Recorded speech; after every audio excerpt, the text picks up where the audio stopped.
You wake up at 6. You shower. You dress. You commute maybe 45 minutes each way. You work 8, 9, 10 hours. You smile at your boss. You hit your targets. You stay late. And at the end of the month, your bank account still looks the same. The rent went up. The food bill went up. The energy bill went up. The council tax went up. But your salary? Your salary got a 3% rise, which your employer called generous, while inflation ran at 8. So let me ask you a question, and I want you to sit with it. What exactly is your salary doing for you? Because today we are going to talk about the thing nobody in school, nobody in HR, and nobody in government wants you to truly understand. The salary, the thing sold to you as financial security, has become the most sophisticated wealth trap ever designed. And it operates globally. Whether you are in London, Lagos, New York, Nairobi, Toronto, or Tokyo, the mechanism is the same. You are not paid to become wealthy. You are paid just enough to keep showing up. Stay with me. This one will change how you see money forever. Let us start at the beginning.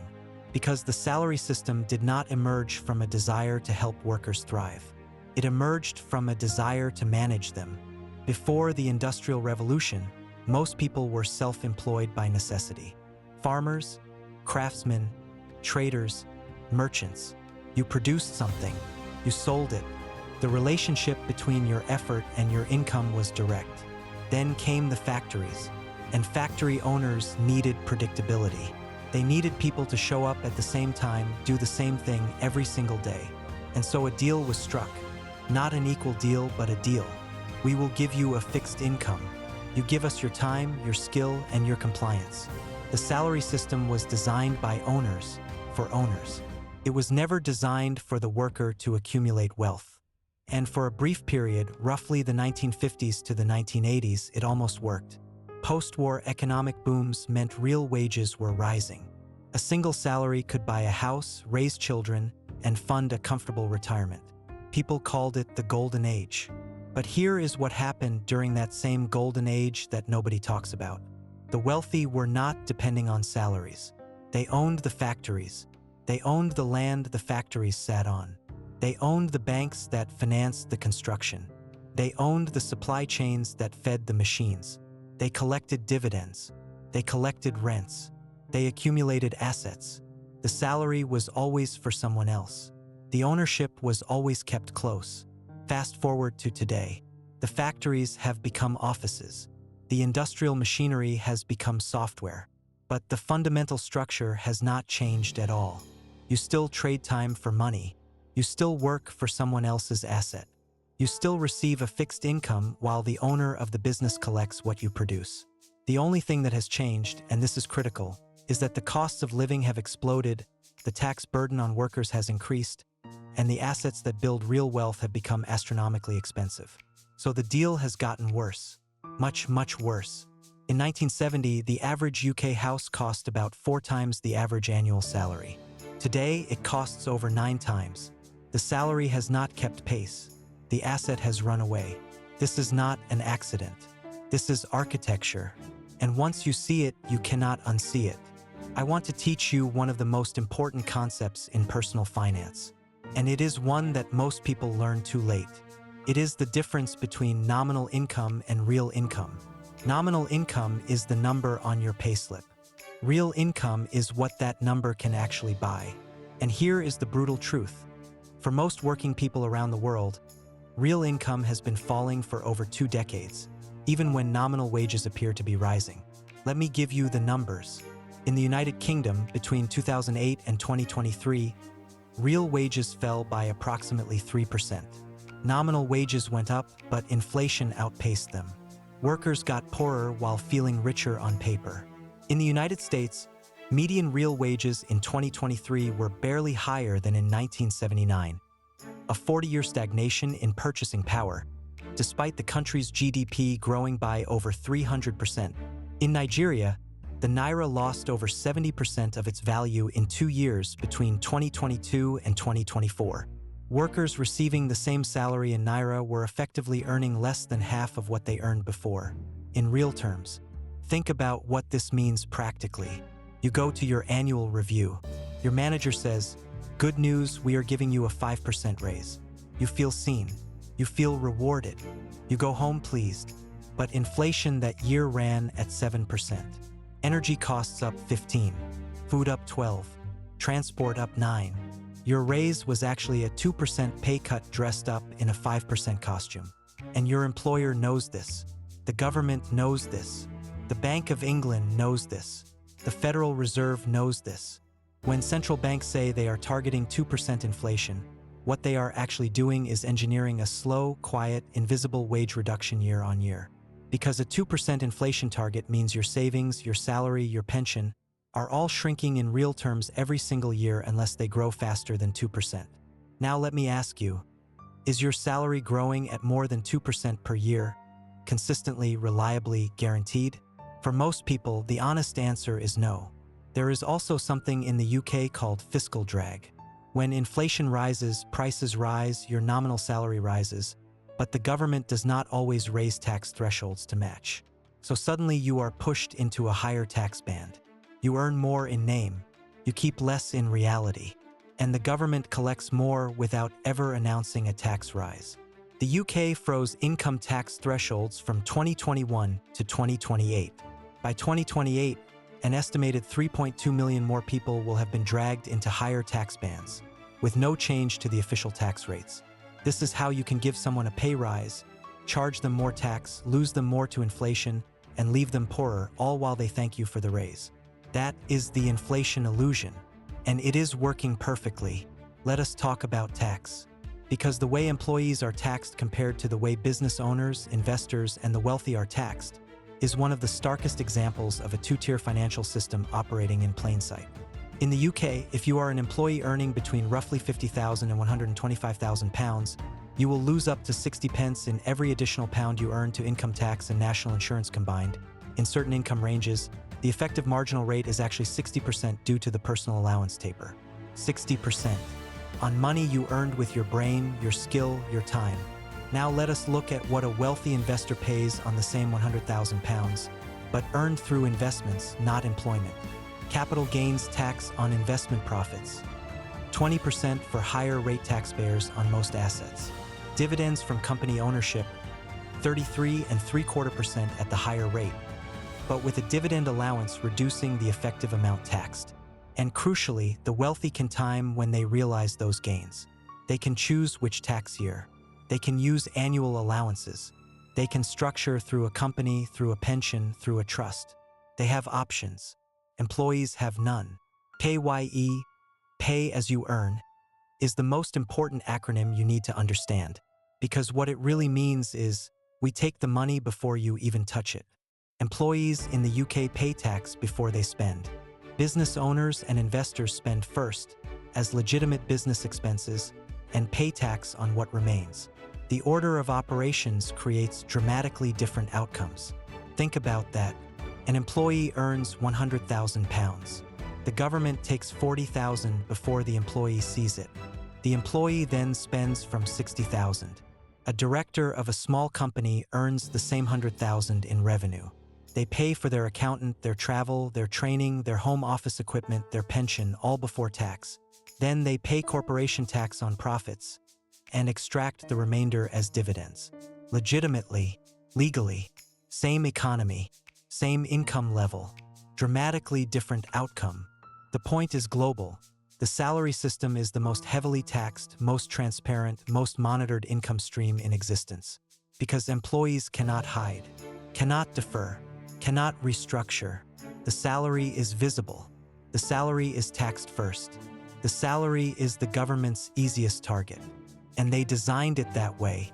Let us now look at the other side of the equation. Because the salary crisis is not just about wages failing to grow. It is about costs exploding at a rate that makes the salary structurally impossible to live on. Let us go category by category, because this affects every continent. Housing. In London, the average house price is over £500,000. The average salary for a full-time worker in London is around $45,000. That is over 11 times annual salary. 2 generations ago, you could buy a home on 3 times your income with a single earner. In Toronto, Sydney, Auckland, San Francisco, Amsterdam, the same story. Housing has become an investment asset, which means its price is driven by investors, not by what workers can afford. Food. Global food prices rose by 43% between 2019 and 2023, driven by supply chain disruptions, the Ukraine-Russia war grain impacts, and energy cost pass-throughs. Salaries did not rise by 43%. The poorest households spend the highest proportion of income on food, sometimes 60 to 70% in developing nations. A salary that was adequate in 2019 became inadequate by 2022, and nobody gave those workers a 43% raise. Energy. In the UK, the energy price cap quadrupled between 2020 and 2023. A household energy bill that was £800 a year became over £3,000. For pensioners on fixed incomes and low-paid workers, this was not an inconvenience. It was a survival crisis. Education and healthcare. In countries without universal healthcare, most notably the United States, a single medical emergency can erase years of salary savings. Medical debt is the leading cause of personal bankruptcy in America.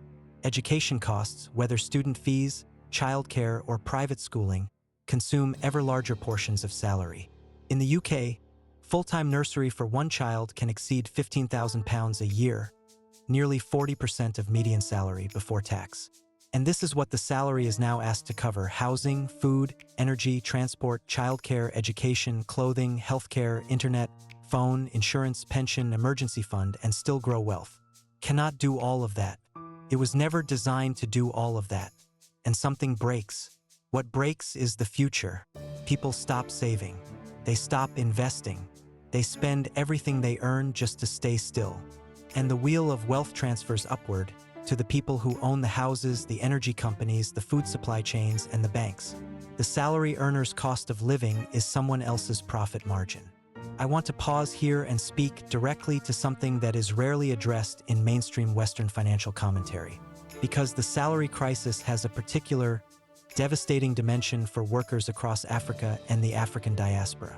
If you are a professional in Nigeria earning your salary in Naira, you are not just fighting inflation. You are fighting currency collapse. The Naira fell from approximately 460 per dollar in early 2023 to over 1,600 per dollar by early 2024. A worker earning 500,000 Naira per month was effectively earning over $1,000. Then, the same salary, they were earning just over $300. No pay rise. Same work. Less than a third of the income in real global purchasing terms. And this is not unique to Nigeria. The Ghanaian cedi, the Kenyan shilling, the Egyptian pound, the Ethiopian birr, currencies across the continent have been under sustained pressure. Why? Dollar-denominated debt. When African governments borrow in dollars and repay in dollars, while their revenue comes in local currency, any weakening of that local currency creates an immediate, crushing problem. And that pressure does not land on the government officials who took the loans. It lands on the salary earner whose purchasing power evaporates. There is also a new dynamic emerging, one that offers both an opportunity and a warning. Remote work and the global salary market. Talented professionals in Lagos, Accra, Nairobi, and Johannesburg can now be paid in dollars, pounds, or euros, working remotely for international companies. This is genuinely life-changing. A Nigerian developer earning $5,000 per month is, in Naira terms, a multimillionaire. But here is the warning. Even a dollar salary is still a salary. It is still time for money. It still ends the moment you stop working. It still creates no ownership, no inheritance, no compound growth. The diaspora professional who earns in sterling and spends in sterling, living a full British lifestyle, is often no closer to wealth than their Nigerian counterpart earning in Naira, because they have adopted the spending patterns of a wealthy country without the asset base. Research shows that Black British households have significantly lower average wealth than white British households, despite similar or sometimes higher incomes. Income without asset accumulation does not build wealth. Income is not wealth. Let me say that again. Income is not wealth. A salary, wherever it is paid in whatever currency, is income. Wealth is what you own when the income stops. And across Africa and the diaspora, This distinction is urgently under-discussed. Now let us talk about what happened when millions of people began to feel that the traditional salary no longer worked. Because a solution was offered. A new model was sold loudly, cheerfully, with great marketing. They called it the gig economy. They called it flexibility. They called it entrepreneurship for everyone. What they actually built was the complete offloading of employment risk from corporations onto individual workers. Think about what the traditional employment contract, even an imperfect one, actually provided. Sick pay, holiday pay, employer pension contributions, national insurance contributions, redundancy protection, employment tribunal rights, minimum wage guarantees. The gig economy stripped every single one of those out and sold the removal as freedom. An Uber driver in the UK, before the Supreme Court ruling in 2021, was classified as self-employed, responsible for their own taxes, their own vehicle costs, their own insurance, their own pension. The platform took a 25% commission from every fare. Now consider, that driver was doing the same economic activity as a salaried taxi company employee. Same roads, same car, same passengers, but all the risk sat with the driver. All the upside sat with the platform. And this model scaled globally. Amazon Flex drivers in the USA, Rappi couriers in Colombia, Jumia delivery riders in West Africa. The app companies scaled without employees, and therefore without the costs, rights, or protections that employees carry. The gig economy did not create a new class of entrepreneurs. It created a new class of precarious workers, without the safety net of employment, without the asset accumulation of business ownership. The gig worker has the worst of all worlds. The tax complexity of a business owner without the tax advantages. The income volatility of a freelancer without the premium rate. The effort of an entrepreneur without the equity. And yet, and here is the painful irony, many gig workers describe feeling more in control of their time than they did in traditional employment. Because the traditional salary had become so soul-destroying, so unrewarding, that even precarious flexibility felt like an improvement. That tells you everything about how badly the salary system has deteriorated. So if the salary is broken, what are the wealthy using instead? Because the wealthy are not suffering the same salary crisis. They are, in many cases, getting richer during the same period that salary earners are getting poorer. Why? For things. For income streams that the wealthy use instead of or in addition to a salary. 1. Capital gains.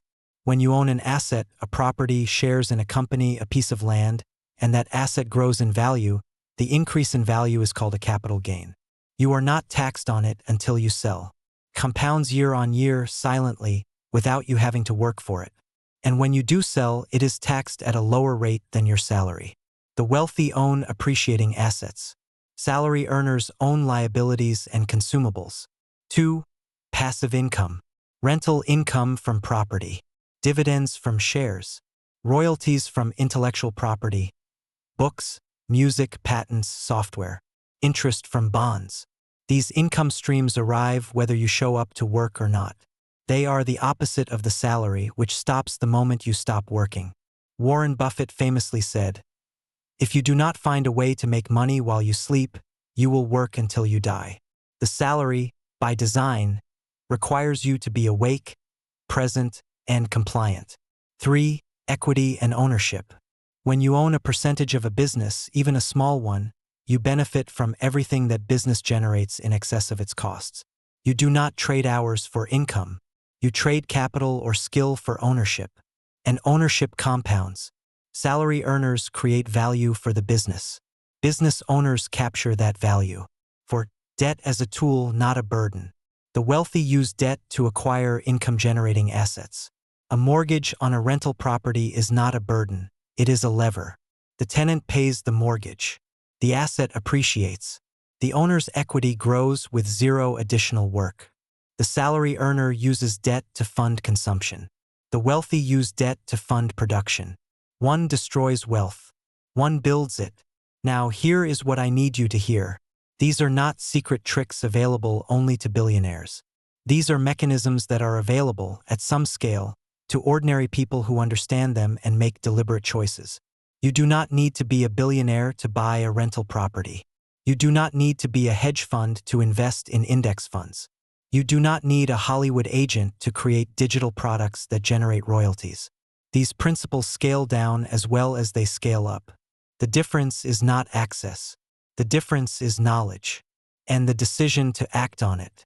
Now let me give you a framework, not a get-rich-quick scheme, a legitimate, methodical approach to reducing your dependence on any single salary over time. Step 1. Know your numbers. Before anything else, you must understand your current financial position with brutal honesty. Total income, total outgoings, the gap between them. Step 2. Reduce the tax drag immediately. Maximize your ISA allowance, £20,000 per year in the UK, where all gains and income are completely tax-free. Pay into your employer pension to access contributions and reduce your taxable income. Step 3.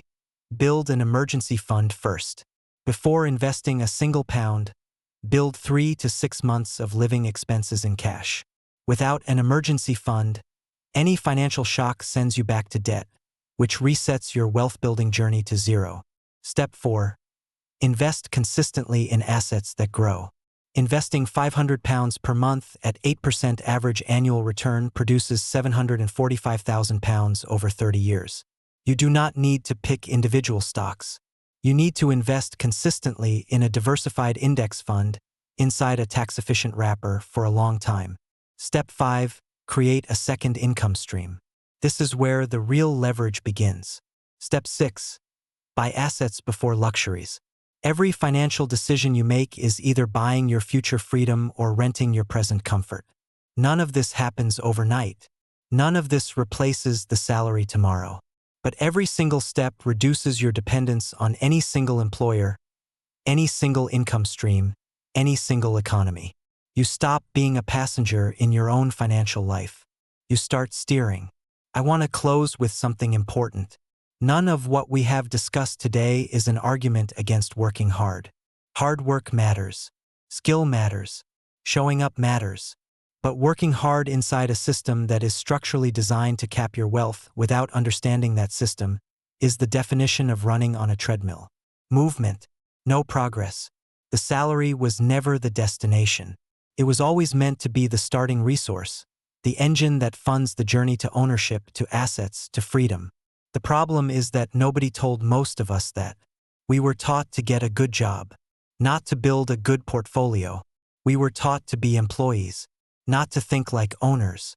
But now you know, and knowledge acted on is the beginning of everything. If this video opened your eyes, share it. Not for my numbers, for theirs. Because someone in your circle is working harder than ever and wondering why they cannot get ahead. Give them the answer. I will see you in the next chapter.